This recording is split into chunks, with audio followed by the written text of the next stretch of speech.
dan jahatnya.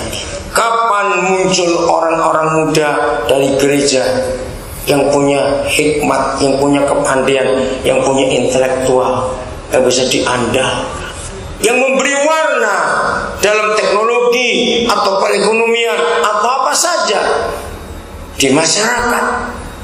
Mengapa gereja tidak memacu itu? Maka itu saya sangat tidak suka kalau orang-orang anak-anak muda Kristen semuanya lari daftar ke Indonesian Idol. Untuk apa? Ini jebakan iblis dalam gereja. Tuhan membutuhkan kalian anak-anak muda untuk menyelesaikan pekerjaannya di bumi ini. Memang untuk berkiprah, istilah itu saya pakai, di negara Indonesia masih sangat terbatas. Apalagi kau dengar nama Kristen, apalagi sudah Kristen Tionghoa lagi, malah gak akan dapat tempat. Tapi jangan takut, kalau kita gak punya jalur ke jalur sistem, kita masih punya banyak jalur yang lain. Asal hidupmu bisa membuahkan sesuatu dan itu bisa jadi berkat buat banyak orang. Katakan amin. Itu yang Tuhan cari. Maka kita ayo bangkit.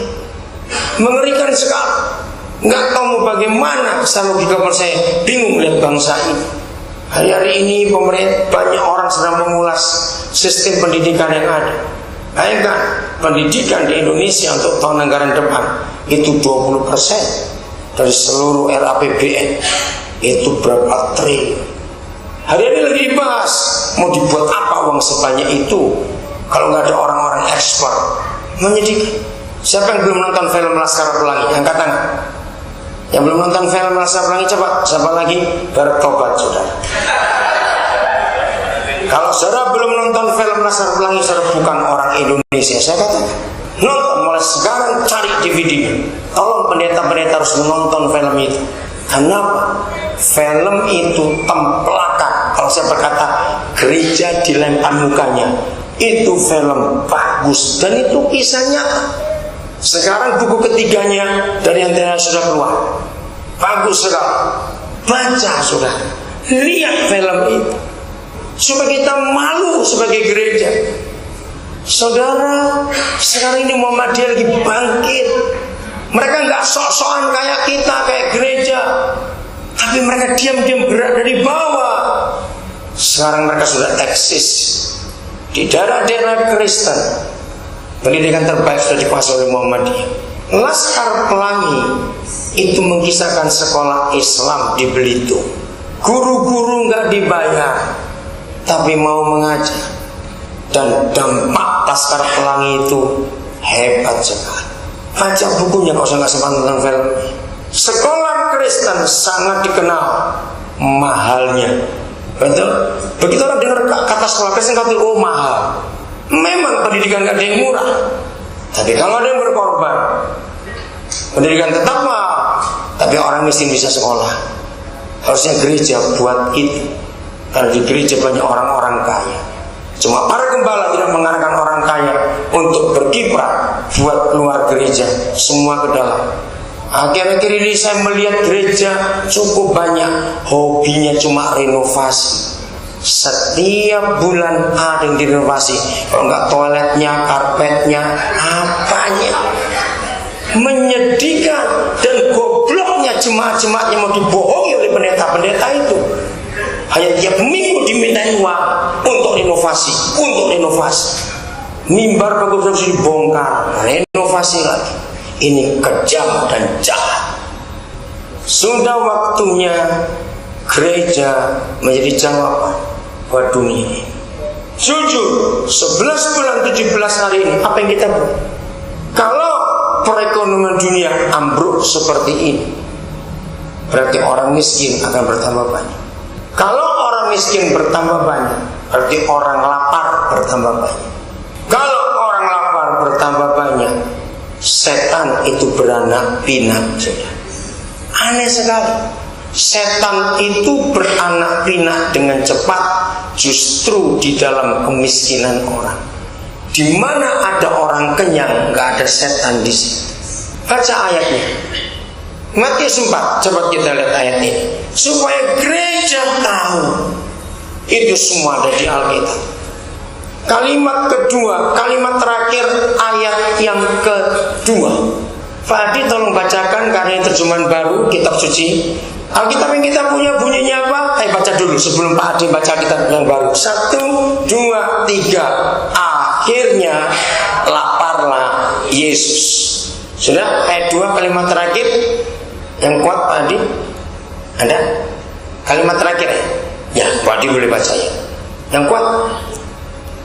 Setelah puasa 40 hari dan 40 malam, sesudah itu dia merasa lapar. Ya, dia merasa lapar.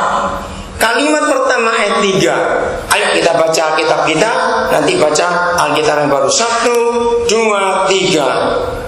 Lalu datanglah si pencoba. Cukup. Yang situ kalimat pertama ayat 3. Dan setelah datang kepadanya. Siapa itu? Ya, bukan. Kalimat ayat 3-nya, Pak Adi. Dia yang mencobai berkata. Ya, oke, cukup. Dia mencoba berkata. Saudara dengarkan ayat. Kalau yang lapar itu Tuhan Yesus, setan berani datang. Apalagi kalau yang lapar itu kita. Ngerti arti ayat ini? Bangsa kita sedang lapar. Gereja, mari kita jujur. Melihat ekonomi dunia yang ambruk total ini, dan orang lapar pasti bertambah banyak. Minyak tanah dipaksa dialihkan, dikonversi dengan gas.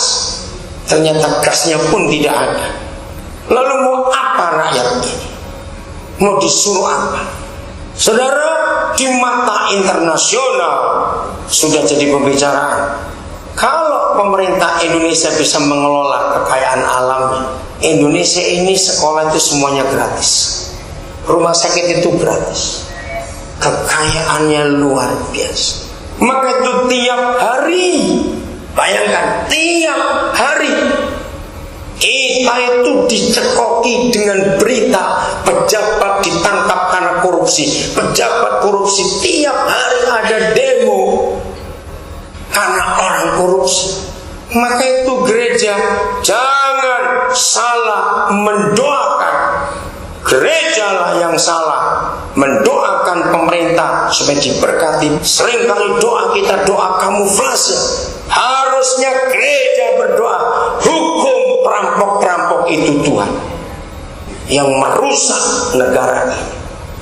Tidak ada negara di dunia kecuali Indonesia di mana hakim dan jaksanya duduk di kursi terdakwa. Ngeri bangsa ini. Maka itu gereja apa yang kau buat? Cuma nyanyi, khotbah, sembahyang saja. Betapa bodohnya kita. Dengarkan ini anak-anak muda. Apa kiprahmu untuk bangsa ini? Mungkin saudara tanya kepada saya. Kalau saya berani ngomong seperti ini, saya punya konsekuensi. Saya mendirikan lebih dari 40 sekolah gratis sampai hari ini.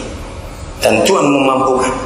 Jadi kalau ada berani ngomong tentang saya tunjukkan fakta. Bahwa saya nggak cuma bicara, saya bekerja untuk bangsa. Hai orang-orang kaya, buka telingamu. Untuk apa kekayaanmu itu? Berkati kembali. Anak-anak muda, jangan kau punya cita-cita cuma punya mental babu. Maaf. Tahu mental babu? Tahu kata babu? Cuma sebagai pembantu rumah tangga saja. Di mana saya bisa berkata itu?